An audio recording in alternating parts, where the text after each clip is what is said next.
Hi friends, welcome to online coaching. இது tips and tricks section. இந்த tips and tricks செக்ஷன்ல இன்னைக்கு நம்ம வேர்டோடைய டிப்ஸ் தான் பார்க்க போறோம். இந்த டிப்ஸ் ரொம்ப யூஸ்ஃபுல்லா இருக்கும், பிளஸ் இன்ட்ரெஸ்டிங்காகவும் இருக்கும். வாங்க நம்ம வீடியோக்குள்ள போகலாம். இந்த டிப்ஸுக்காக நம்ம ஒரு ரேண்டம் டெக்ஸ்ட் எடுத்துக்கலாம்.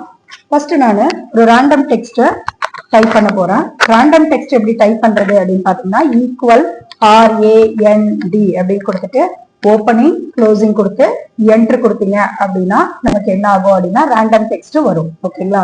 ஸோ இந்த மாதிரி ஹிண்ட் எல்லாம் போட்டு நிறைய டிப்ஸ் வந்துட்டு நம்ம சேனல்ல இருக்கு. ஸோ அதுல போயிட்டு நீங்க செக் பண்ணிக்கோங்க. இப்ப நான் என்ட்ரு கொடுக்குறேன், எனக்கு சம் ரேண்டம் டெக்ஸ்ட் வந்துருச்சு. ஓகேங்களா? சரி, இதுல இப்ப நம்ம என்ன பண்ண போறோம் அப்படின்னா சம் டிசைன் பண்ண போறோம். ஸோ டிசைன் எப்படி பண்றது அப்படிங்கிறது உங்களுக்கு நல்லாவே தெரியும். இப்ப நம்ம செலக்ட் பண்ணிக்கலாம். ஸோ ஒரு லைனை நம்ம செலக்ட் பண்ணிக்கலாம். செலக்ட் பண்ணிட்டு இங்க வந்து நமக்கு என்ன கலர் வேணும் அப்படிங்கிறத இந்த கலர் கொடுக்கலாம். அதுக்கப்புறமா சைஸ் இன்க்ரீஸ் பண்ணணும்னா சைஸ் இன்க்ரீஸ் பண்ணிக்கலாம். அதுக்கப்புறமா நம்ம வேற ஸ்டைல் வேணும் அப்படின்னா வேற ஸ்டைல் மாத்திக்கலாம். சைஸ் வேணும்னா சைஸ் கொடுக்கலாம். அதுக்கப்புறம் போல்டு, இட்டாலிக், அண்டர்லைன், நமக்கு எதெல்லாம் தேவையோ நமக்கு எல்லாமே இங்க அப்ளை பண்ணிக்கலாம். ஓகேங்களா? சோ இந்த மாதிரி நம்ம இன்டிவிஜுவலாவும் பண்ணலாம். சம் ப்ரீ ஃபார்மேட்டடும் இருக்கு, செலக்ட் பண்ணிக்கோங்க.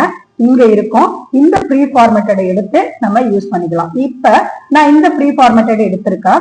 இந்த ப்ரீ ஃபார்மேட்டட்ல எனக்கு வந்து கிரீன் கலர்ல வந்திருக்கு. எனக்கு இல்ல கிரீன் கலர் வேண்டாம், எனக்கு வேற கலர் ஏதாவது வேணும் அப்படின்னா நான் அதை திரும்ப செலக்ட் பண்ணிட்டு நம்ம எங்க கொடுத்தோமோ அங்கே போனீங்க அப்படின்னா அவுட்லைன், ஷேடோ, ரிஃப்ளெக்ஷன், க்ளோன்னு இருக்கும்.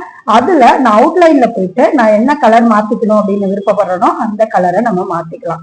சோ நம்ம டெக்ஸ்டுக்கான டிசைனை நம்ம ஓனாவும் நமக்கு பிடிச்ச மாதிரியும் பண்ணிக்கலாம்.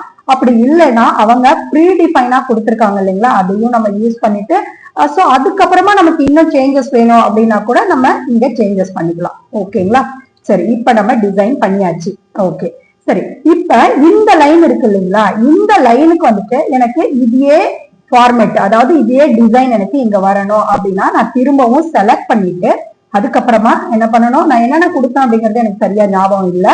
ஸோ ரெட் கலர் கொடுக்குறோம், அண்டர்லைன் கொடுக்குறோம், அந்த மாதிரி எல்லாம் நம்ம கொடுத்துட்டு போகலாம் ஒரு கெஸ்டிங்ல. ஓகேங்களா? எனக்கு எக்ஸாக்டா இங்க என்ன கொடுத்துருந்தோமோ அதே சேம் தான் இங்க வரணும் அப்படின்னா நம்ம என்ன பண்ணிக்கலாம் அப்படின்னு பாத்தீங்கன்னா ஃபார்மேட் பெயிண்டர் அப்படிங்கிற ஒரு ஆப்ஷனை நம்ம யூஸ் பண்ணிக்கலாம்.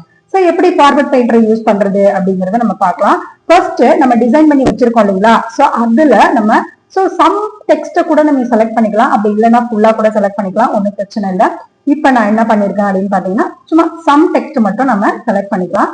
செலக்ட் பண்ணிட்டு இந்த கட்டு, காப்பி, பேஸ்ட்னு இருக்கு இல்லைங்களா, சோ இந்த கிளிப்போர்டு குரூப்புக்குள்ள இந்த கீழே பிரஷ் மாதிரி இருக்கு பாருங்க, அதுதான் என்ன அப்படின்னா ஃபார்மேட் பெயிண்டர் அப்படிங்கிறது. அதோட ஷார்ட்கட் அது மேல மூவ் பண்ணும்போதே உங்களுக்கு ஷார்ட்கட்டும் வருது பாருங்க. இந்த மாதிரி ஷார்ட்கட்டு பிளஸ் அதோட நேம் எல்லாம் என்ன அப்படின்னு வருது. அதுக்கு பேர் என்ன அப்படின்னு பாத்தீங்கன்னா டூல் டிப் அப்படின்னு சொல்லுவோம். நம்ம எந்த ஆப்ஷன் மேல மூவ் பண்ணாலும் நமக்கு அந்த டூல் டிப் வரும். இப்ப நம்ம ஃபார்மேட் பெயிண்டருக்குள்ள போறோம், ஜஸ்ட் கிளிக் பண்றோம், அவ்வளவுதான். ஓகேங்களா? சோ இப்ப நான் கிளிக் பண்ணிட்டேன் அப்படின்னா அந்த டிசைன் வந்துட்டு எனக்கு காப்பி ஆயிடுச்சு. எனக்கு எங்க வேணுமோ அது மேல ஜஸ்ட் மூவ் பண்ணீங்க அப்படின்னாலே வந்துடும். கர்சரை செலக்ட் பண்ணீங்க அப்படின்னாலே வந்துடும். இப்ப நம்ம கிட்ட அந்த ஃபார்மேட் பெயிண்டர் ஆப்ஷன் இருக்கு அப்படிங்கிறது நமக்கு பக்கத்திலேயே தெரியுது பாருங்க. அந்த கர்சருக்கு பக்கத்திலேயே நமக்கு அந்த ஃபார்மேட் பெயிண்டர் சிம்பிளும் வருது இல்லைங்களா. சரி, இப்ப நான் அதை அப்படியே செலக்ட் பண்றேன். எனக்கு அந்த டிசைன் டெக்ஸ்ட் வந்து நம்ம வச்சிருக்க டெக்ஸ்ட், நான் டிசைனை மட்டும்தான் காப்பி பண்ணிட்டு வந்தேன், அந்த டிசைன் நமக்கு இங்க வந்துருச்சு. புரியுதுங்களா? சரி, இன்னொரு தடவை பண்றேன் பாருங்க. இதை செலக்ட் பண்ணிக்கலாம். ஓகேங்களா? அதுக்கப்புறமா ஃபார்மேட் பெயிண்டருக்கு போறேன். நமக்கு எந்த டெக்ஸ்ட் வேணுமோ அந்த டெக்ஸ்ட் மேல ஜஸ்ட் செலக்ட் பண்ணுவீங்க அப்படின்னாலே நமக்கு அந்த கண்டென்ட் வந்துடும். ஓகேங்களா? சோ இது என்ன அப்படின்னு பாத்தீங்க அப்படின்னா ஃபார்மேட் பெயிண்டர். கட்டு, காப்பி, பேஸ்ட் இதெல்லாம் என்ன செய்யும் அப்படின்னு பாத்தீங்கன்னா நமக்கு அந்த கண்டென்ட்டையே வந்து காப்பி பண்ணும், கட் பண்ணும், பேஸ்ட் பண்ணும். ஆனா இது வந்து ஒன்லி நமக்கு டிசைனை மட்டும், அந்த டெக்ஸ்டோடைய டிசைனை மட்டும் காப்பி பண்ணி வேற டெக்ஸ்ட் மேல அப்ளை பண்ணணும் அப்படின்னா நம்ம இந்த ஃபார்மேட் பெயிண்டரை யூஸ் பண்ணிக்கலாம். அதோடைய ஷார்ட்கட் என்னன்னு பாத்தீங்க அப்படின்னா Ctrl Shift C. ஓகேங்களா? தேங்க்யூ.